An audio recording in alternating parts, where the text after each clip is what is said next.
Welcome back to Rappahannock Issues. I'm Tom Cohen. I'm here with Dave Ball, who is an expert in fracking and is going to give us some of the difficulties and concerns there is with fracking. So, Dave, we hear many issues and problems are related to fracking. So, can you sort of describe some of these issues for us?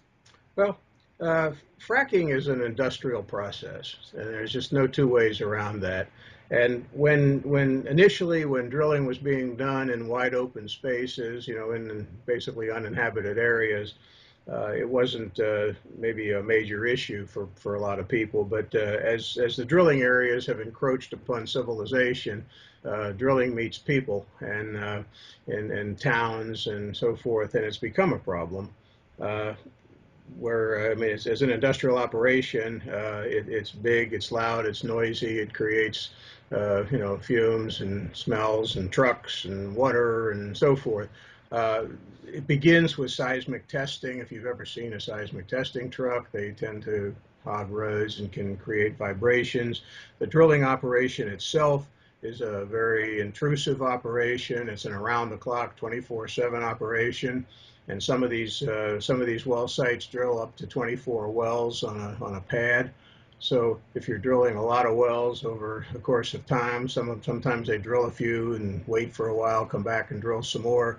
So the drilling period itself can take place over a large period of time. While the drilling and the fracking is occurring, there is a tremendous amount of truck traffic in and out of these sites.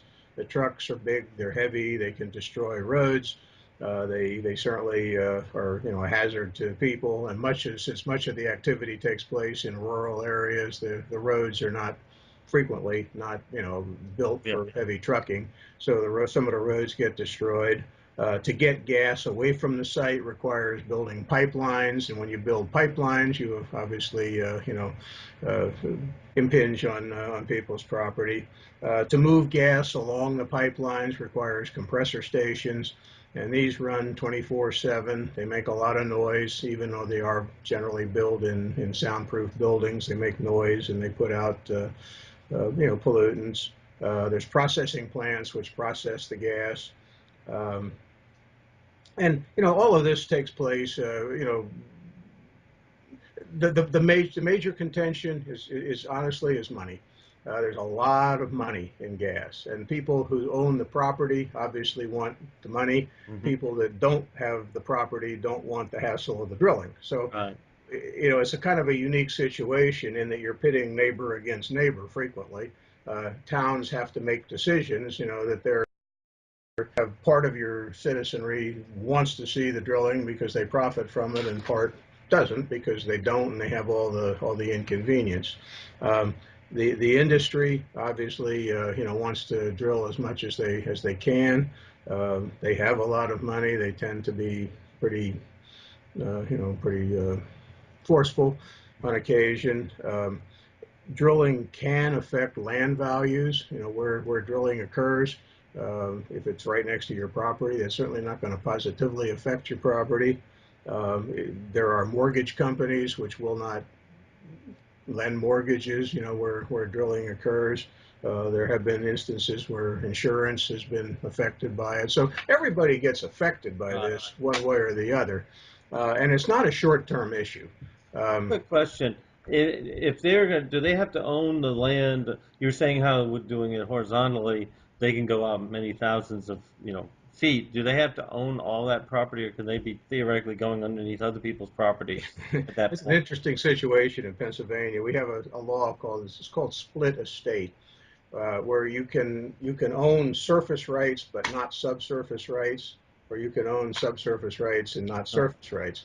The gas company or whoever's doing the drilling has to own the subsurface rights. They have to own the gas rights. They have to own the surface rights where they drill. Wow. Okay. So you can own the surface rights and then own the gas rights where you drill. So what the gas companies do is they lease the drilling rights for large amounts of property. They drill someplace where they have the surface rights, and they drill into their leased gas rights. Oh, wow. Okay. And these different problems that you mentioned, I mean, they've been documented and or proven because that's one of the controversies we had down in our area where they talked about it was there was a you know, which side is really telling the truth about it? Oh, they've been well documented.